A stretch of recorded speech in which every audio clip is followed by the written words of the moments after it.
This is the second video in our series covering rings and fields. In the last video, we looked at the definition of a ring. We motivated the definition of a ring actually, and then we looked at a lot of examples.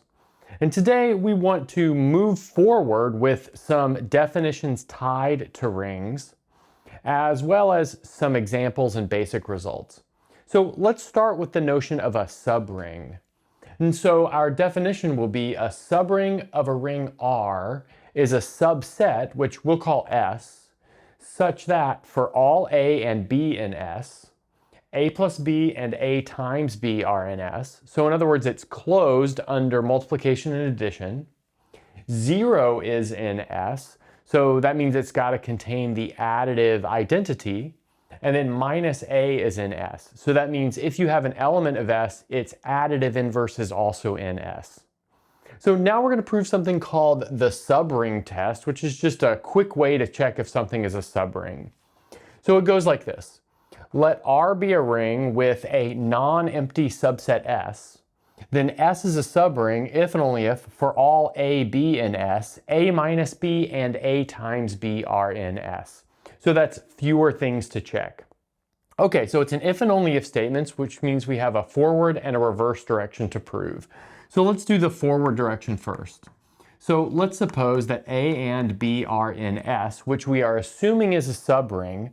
And now we want to show that A times B and A minus B are in S.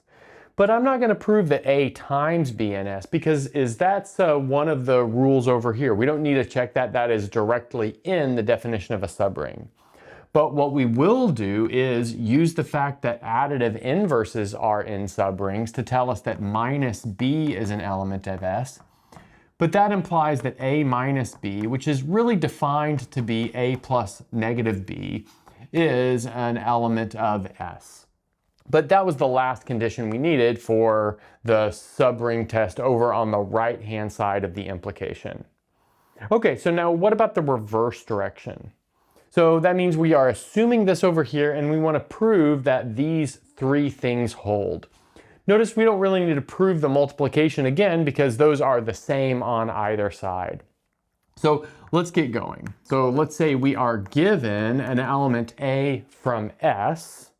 And let's note the following. We have 0 is the same thing as A minus A, which is an element of S. That tells us that 0 is an element of S. So that takes care of this second point right here. Then we can use that to prove the following. Let's observe that minus A is the same thing as 0 minus A, which is in S. So that means that minus A is in S. So here we use the fact that the difference of any two elements in S were in S. I guess we did that up here as well. But that means we've got additive inverses as we needed over here. Now we just have to show that the sum of two elements from S is in S. Okay, so let's say we are given an A and a B in S. And notice that means that negative B is an element of S by what we just showed the line above. But now we can make the following calculation. A plus B is the same thing as A minus negative B, but that's going to be an element of S. So that means the sum of two elements of S is an element of S, finishing off this being a subring. Okay, so there's the subring test. So now let's look at a bunch of applications of the subring test to explore subrings of some rings that we learned about already. So for our first two examples, let's take our parent ring to be the set of all 2x2 matrices whose entries come from the real numbers. And our first subring will be the set of all 2x2 matrices where now the entries come from the integers. So I'll just write that as M2x2Z. So let's apply this subring test. So let's look at the difference of a 2x2 matrix A, B, C, D with a 2x2 matrix X, Y, Z, W. But of course, that subtraction is done element-wise, or entry-wise, I should say. So here we have A minus X, B minus Y, C minus Z, and then D minus W. But of course we know that A minus X, B minus Y, C minus Z, and D minus W are all going to be integers. Given that A, B, C, D, X, Y, Z, W were all integers already. Okay, so that means this is closed under subtraction. Now let's show that it's closed under multiplication. So let's take A, B, C, D and multiply it into X, Y, Z, W, recalling how matrix multiplication works. So this is going to give us AX plus BZ in that entry, AY plus BW in the upper right, and then let's see, CX plus DZ, and then CY plus DW. But then, of course, by what we know about the integers, we know that AX plus BZ and all of those others are definitely integers. So that means this is closed under subtraction and multiplication, meaning it is a subring. Now let's look at the second example, which we'll call T for like triangular matrices. And it's going to be everything of the form A, B, 0, C, so upper triangular. So let's check subtraction again. So here we have A, B, C, D minus, or sorry, I should say A, B, 0, C, and X, Y, 0, Z. So of course that's going to go entry-wise as well. We have A minus X, B minus Y, 0 minus 0, which is obviously 0, and then C minus Z. But of course, this is the correct form now. Notice that everything is definitely still in the integers, and then this has the right form to be inside of T. Now let's look at the product. So we have A, B, 0, C times X, Y, 0, Z. So again, keeping in mind the rules for multiplying two matrices. Up here we'll have AX, and here we'll have AY plus BZ. And then we'll have 0 in that entry. And then finally, we'll have CZ in that entry. But either way you look at it, we have a 0 in the correct entry, which means this is an element of T. Okay, so let's look at another. So next up, we'll show that Q adjoin I times the square root of 5, which is everything of the form A plus BI root 5, where A and B are in Q, they're rational numbers, is a subfield of the complex numbers. So we'll first check it's a subring by the subring test, and then we'll check that everything has a multiplicative inverse that needs one. So that's going to be everything except for 0. Okay, so let's start off by observing that A plus BI root 5 minus C plus DI root 5 is A minus C plus B minus D times I root 5, which is of course still in Q adjoin I root 5 as needed. So this is closed under subtraction. Now let's take the product. So we have A plus BI root 5 times C plus DI root 5. So we'll just multiply this out. We have A times C, that's going to give us AC. And then we have this BI root 5 times DI root 5. That's going to give us negative BD times 5. In other words, minus 5BD. And then let's see. Then we'll have A times D times I times root 5, B times I times C times root 5. So in other words, we're going to have AD plus BC times I root 5. But notice that that is of the form that we need to be inside of that set as well. So altogether, we have that it is a subring. Now let's show that it's a subfield by taking a non-zero element and finding its inverse. So let's look at A plus BI root 5 inverse, which is of course going to be 1 over A plus BI root 5.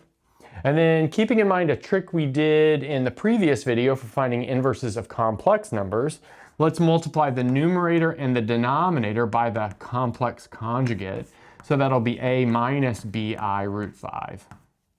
So let's see, what will that give us? So in the numerator, we'll have A minus BI root 5. And then in the denominator, we're going to have A squared plus 5 times B squared, after multiplying all that out. But now if we wanted to, we could rearrange this or partition this off into pieces so that it looks exactly like our set up here. So this would be something like A over A squared plus 5B squared plus, or I should say minus b over a squared plus 5b squared times I root 5, which is of course inside of the set we need it to be in. So that means yes, we do have a subfield, not just a subring. Okay, so now that's out of the way, I want to prove a couple of general results involving rings. Now for a couple of general results involving rings. So let's suppose that R is a ring. And I'll just say it's a ring with a multiplicative identity, although some of these don't require there to be a multiplicative identity. So the first thing that we'll show is that 0 and 1 are unique. And what I mean by 0 and 1, I mean the additive and the multiplicative identity. So let's just get going right with that. So let's suppose that we have 0 and 0 prime in R, and we'll just say that those are two things that play the role of the additive identity. So let's note the following. We'll have a plus 0 is the same thing as a, which is the same thing as a plus 0 prime. But now what we can do is simply look at the extreme left and right hand side of this equation, and we can subtract a from both sides, and we'll get immediately that 0 is equal to 0 prime. So in other words, the additive identity is unique. Okay, so now let's suppose that 1 and 1 prime are two multiplicative identities inside of this ring. And it's going to be a similar calculation here. So let's notice that 1 is the same thing as 1 times 1 prime. That's because 1 prime is the multiplicative identity, but then that's the same thing as 1 prime. That's because 1 is a multiplicative identity. So putting those two together, we see that, well, both of these identity type elements are unique. Okay, so we've taken care of this one. Now let's move on to the second one, which says inverses are unique. And this means additive and multiplicative inverses. So let's suppose that A, B, and C are in R with A plus B is the same thing as 0, which is the same thing as A plus C. So in other words, let's suppose that B and C are both additive inverses of our element A. But of course, what we can do right here is add perhaps minus A to all parts here, or just add another copy of B to all parts here, and we'll have cancellation of the A, giving us B is equal to C. And I'll just put like in parentheses here, that's equal to A inverse, or I should say minus A here, the additive inverse. Okay, so now what can we do with the multiplicative inverse? So let's suppose that I'm going to use A, B, and C again, even though it's like just on the next line. So let's suppose that A, B, and C are in R with A times B is equal to 1, and that's also equal to A times C. Okay, nice. So now what we'll see is immediately that AB minus AC is equal to 0. But that tells us that A times B minus C is equal to 0. Now you might say, well, we're pretty much done here because that means that A is equal to 0 or B minus C is equal to 0. But we can't quite do that because there's a notion of a zero divisor. Is A to not be a zero divisor? So I guess we need to prove that as a little lemma. So let's put that claim right here. And that is units are not zero divisors. So in other words, if something has a multiplicative inverse, it cannot be a zero divisor. Okay. So how could we prove this little claim? Well, I think we can do it via contradiction. So by way of contradiction, suppose that we have A times X is equal to 0 with A not equal to 0 and X not equal to 0, and A is a unit. Okay, nice. So now what we'll do is multiply both sides of this equation by A inverse. So let's observe we'll have A inverse times AX is equal to A inverse times 0, which is equal to 0. I guess we didn't quite prove that A times 0 is equal to 0, or anything times 0 is equal to 0. We're going to do that in the next thing, so we're kind of borrowing that result. But notice that by reassociating here, we get that x is equal to 0. But notice we assume that x up there was not equal to 0, so that's our contradiction, meaning that we cannot have a unit that's a 0 divisor. Okay, so now back to our result here. We see that A is not a 0 divisor. So if A is not a 0 divisor, that tells us that B minus C has to be equal to 0.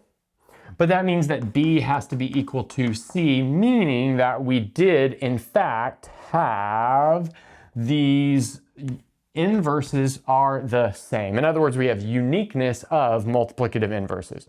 Okay, so now let's move on to the next set of results. All right, we just got done proving these first two. Now let's move on to the second one, which we already used, which is kind of bad form, but I think it's okay in this case. And that is for all elements A in the ring, if we multiply them by 0, the additive identity, we get 0. Okay, so let's see how that might go. So let's notice that A times 0 is the same thing as A times 0 plus 0. Because 0 plus 0 is 0, it's the additive identity. But now we can use the distributive rule to write this as A times 0 plus A times 0. And then we can subtract A times 0 from both sides of this equation, and we get A times 0 is equal to 0. Okay, so that takes care of this third dot. Now let's move on to the fourth, which says that -1 times A is the same thing as negative A, which is the same thing as A times -1. What I mean here is that the additive inverse of 1 times A is the same thing as the additive inverse of A, and then similar for the other result. We're just going to focus on the left-hand equality here.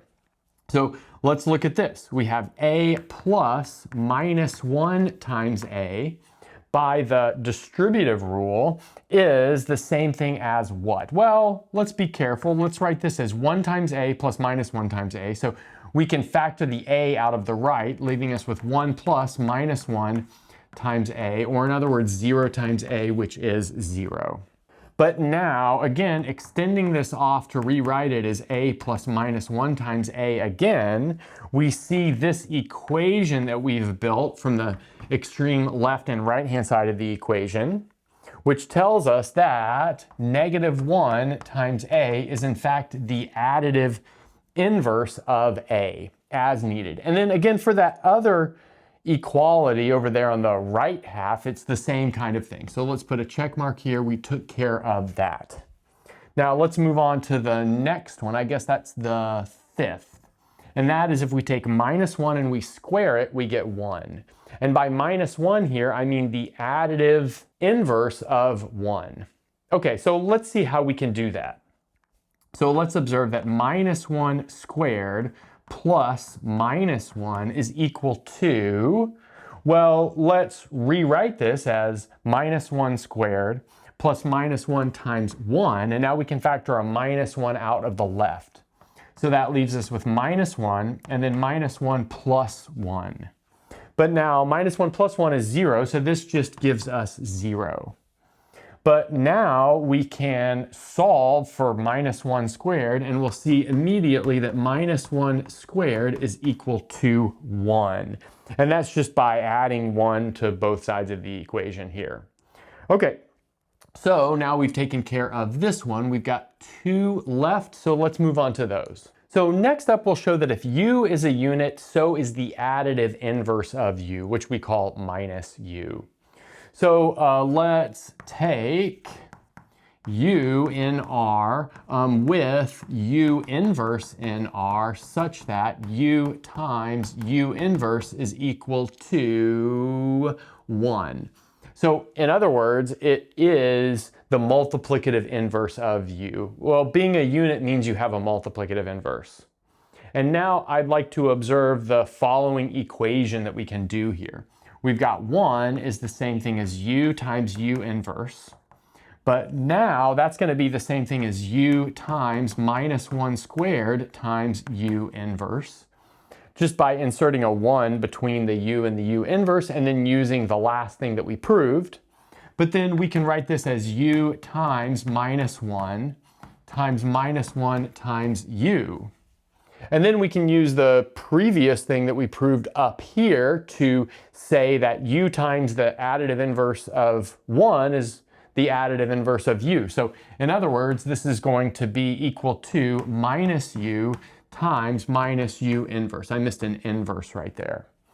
But then the fact that minus u times minus u inverse is equal to 1, that tells us the following, that minus u inverse is the same thing as negative u inverse. But what we really just need here was this equation which showed that minus u was a unit. Okay, so it looks like we've got one more thing to prove, and I think we can fit it down here in this box. And there are two equations here, kind of combined into one. We'll just show the left-hand equality. The right-hand equality is going to be very, very similar. So this shows, or this will show, that if you take the additive inverse of A and you multiply it to B, you get the additive inverse of A times B. Okay, so let's get to that. So let's do AB plus minus A times B. But let's observe that we can factor a B out of the right, so that's going to be A plus minus A times B. But of course that's 0 times B, which is equal to 0. But now that means that this is the additive inverse of this, but we've been writing that as minus A times B is equal to minus AB. But that's what we needed to show here. Okay, so that takes care of this last little result here. Now we're ready to move on to something else. All right, so here's our next result. So let's let D be a commutative ring with 1. Then D is an integral domain if and only if for all A, B, C, and D, such that A is non-zero and AB equals AC, that will imply that B is equal to C. In other words, we're able to do cancellation. Now it looks like we just multiply by the inverse of A, the multiplicative inverse of A, but of course, if we're in an integral domain, we may not have a multiplicative inverse. So there's actually another trick here for this cancellation. So let's see what it is. So of course, this is an if and only if statement, which means we have two things to prove. Let's start with this forward direction. So in other words, we are assuming that we have an integral domain.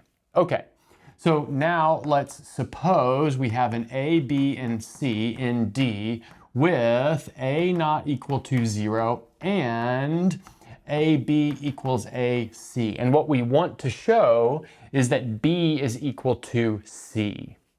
Okay, well, let's note the following. That immediately tells us that AB minus AC is equal to 0. But of course, we can factor an A out of the left-hand side of this equation, leaving us with A times B minus C is equal to 0. Now we know that A is non-zero, and since we're in an integral domain, there are no zero divisors, which tells us that since A is non-zero, B minus C has to be 0, which means that B is equal to C. Okay, but that's where we wanted to end up, meaning that we have proven this first direction. Now let's look at this second direction, the reverse direction. So now let's suppose we have maybe an A and a B in D with A times B is equal to 0. And while we're at it, let's say that A is non-zero. So now we want to show that B is equal to 0 because we want to show that there are no zero divisors, and we're using this maybe given here. But check it out, we're actually almost done. Notice that A times B is equal to 0, but 0 is going to be the same thing as A times 0. But what do we know? Well, if A is non-zero and we have AB equals AC, we know B is equal to C. That's our given, but we have that set up where C is equal to 0, so we can make this cancellation and see immediately that B is equal to 0. But B being equal to 0 means that we can't have zero divisors. So that means we are in an integral domain. Okay, good. So that finishes the proof here. Now I'd like to look at some examples of rings where they are not integral domains and this sort of cancellation rule will not work. All right, so now let's, like I said before, show some examples where this cancellation doesn't hold. In other words, we want to find rings where we have A, B equals AC, A is non-zero, and B is not equal to C. So I'll do an example in a commutative ring and an example in a non-commutative ring. So let's look in Z12 and let's observe that 2 times 8 is equal to 16, but 16 is the same thing as 4 inside of Z12, but 4 is equal to 2 times 2. So let's observe we have 2 times 8 is equal to 2 times 2, but we have 8 is not equal to 2. So we've got an example of this thing occurring and we are outside of integral domains. Okay, so now let's look at another one. Let's look at 3 times 9, but that's 27. 27 is 3 more than 24, so that means 27 is 3 in Z12. But 3 is the same thing as 3 times 1. So we have 3 times 9 is equal to 3 times 1, but we have 9 is not equal to 1 inside of Z12. So there are 2 examples in this nice commutative ring Z12. Now let's look at an example in a non-commutative ring. So we have the matrix 1, 2, minus 1, minus 2, times the matrix 3, minus 5, 1, minus 1 is equal to the matrix 5 minus 7 minus 5, 7, but simultaneously it's equal to the matrix 1, 2, minus 1, minus 2 times the matrix 5 minus 3, 0, minus 2. But of course these left-hand matrices here and here are not the same. Okay, so now let's go into a next pretty important result involving integral domains. So this next result says that every finite integral domain is a field. So that means if you're looking for an integral domain that is not a field, it has to be an infinite integral domain necessarily. Okay, so let's see how this might go. So let's let D be a finite integral domain. And let's suppose we've got an element A which is non-zero. So it's in the set D minus 0.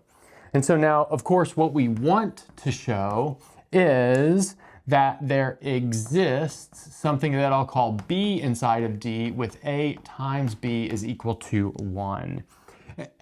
And that will prove that every non-zero element has a multiplicative inverse, which means that it's a field. That's what we need to be a field.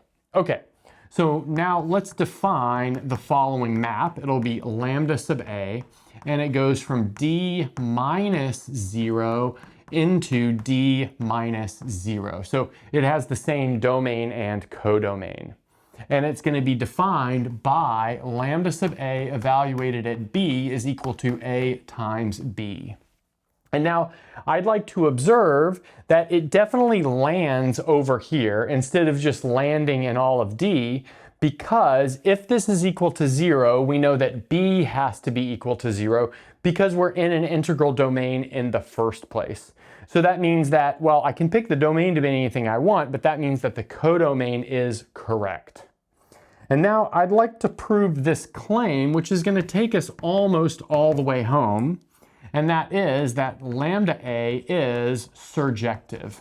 Okay, so how is this claim gonna be proven? Well, it's gonna go like this.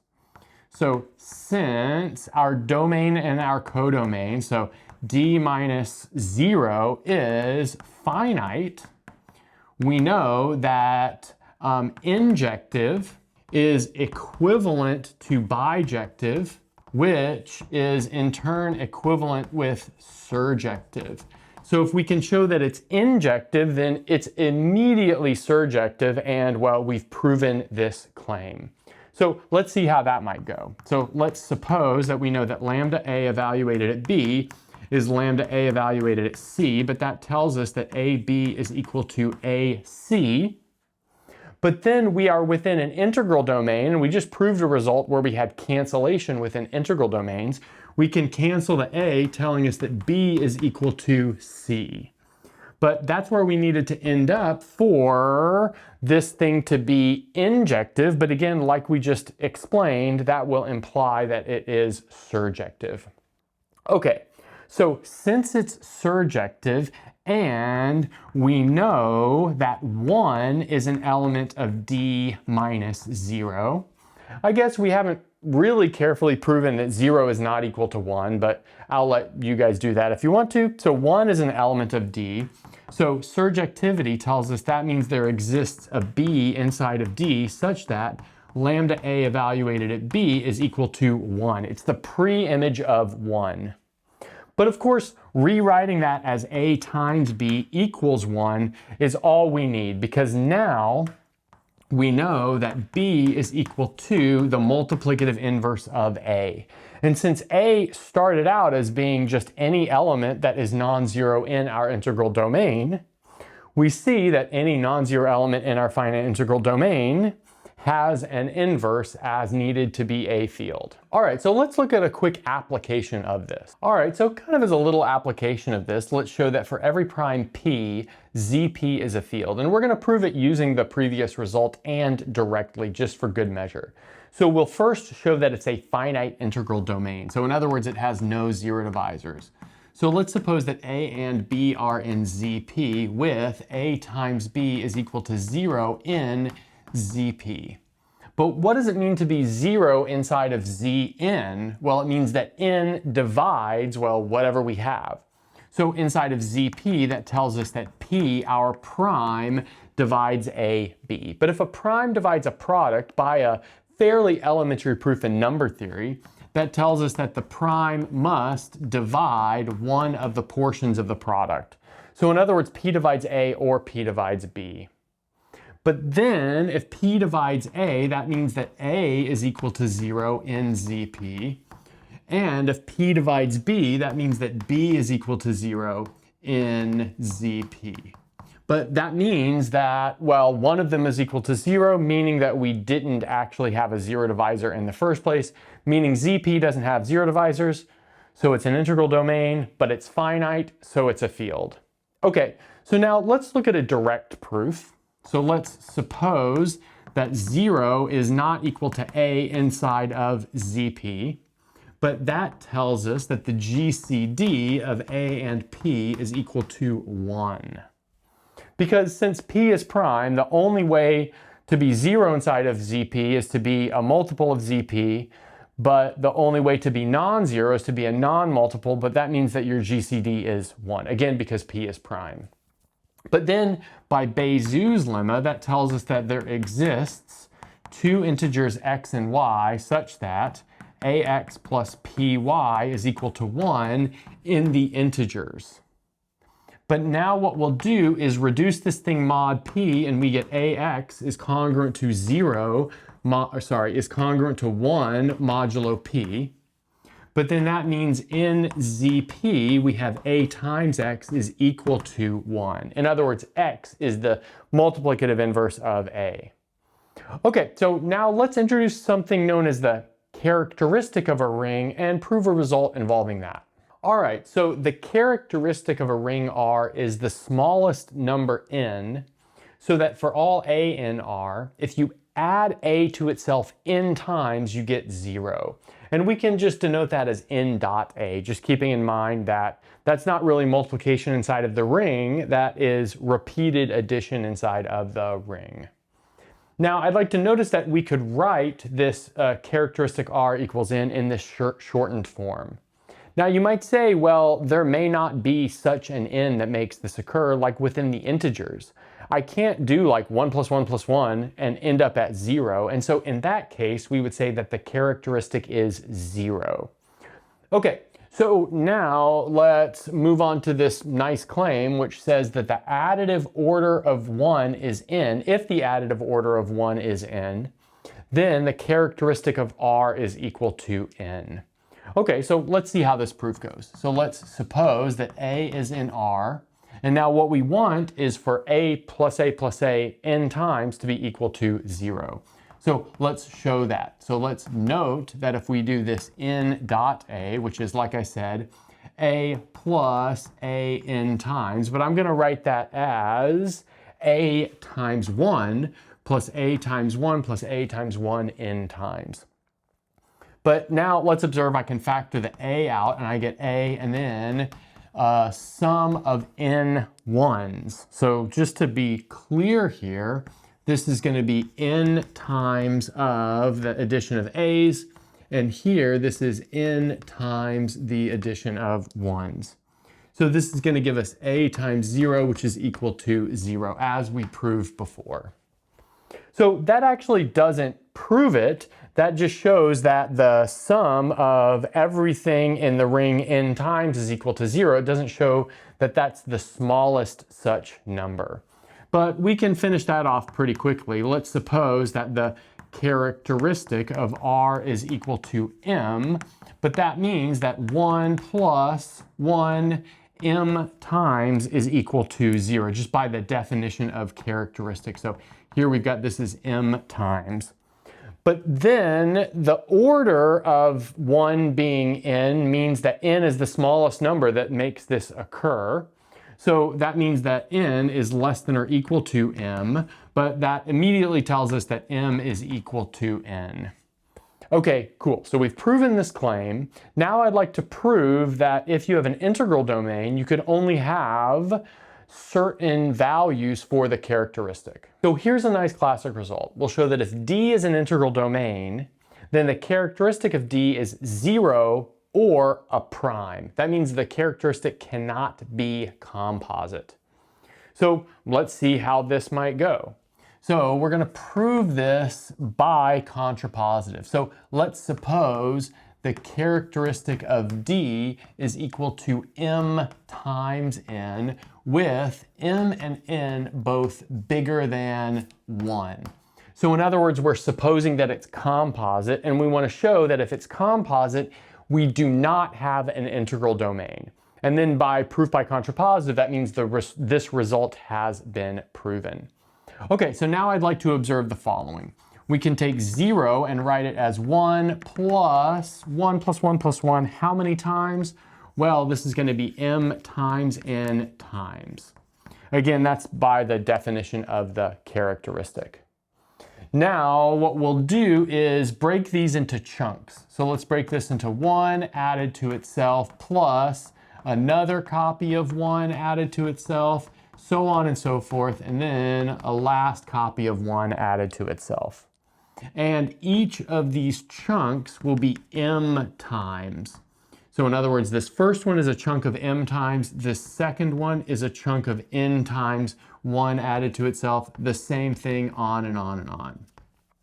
And now how many chunks are we going to have? Well, since we've got m times n total ones, that means that these are n total chunks. Now what I'll do is I'll take a copy of 1 and I'll multiply it on the outside of all of these parentheses, and now I can factor all of those chunks out. So let's see.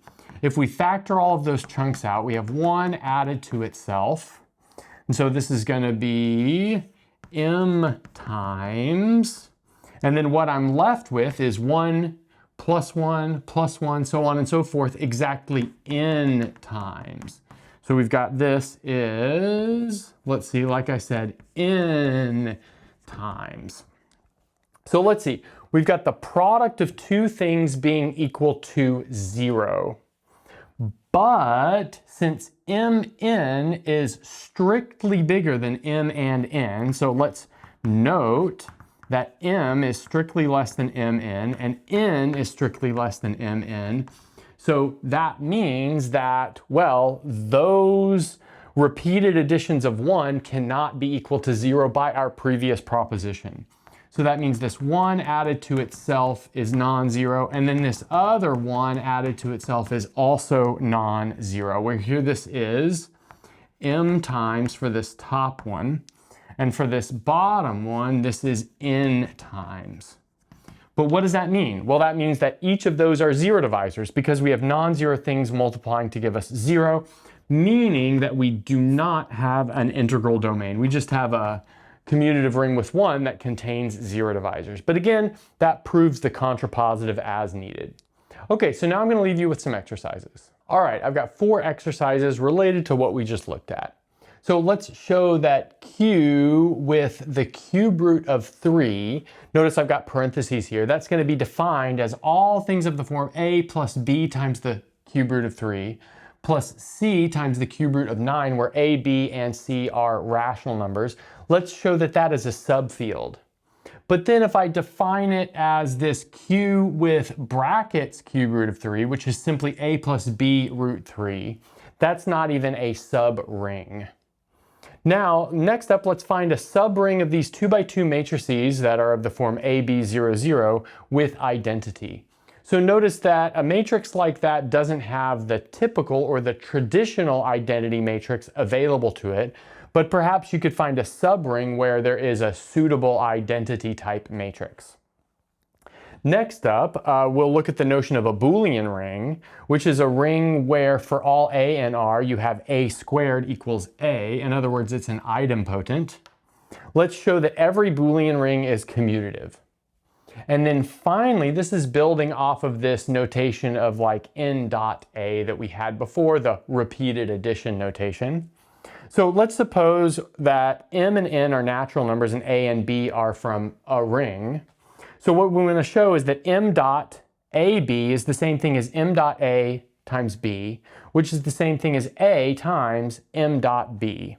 Where of course the dot means repeated addition, whereas the just concatenation of the two symbols means the multiplication within the ring.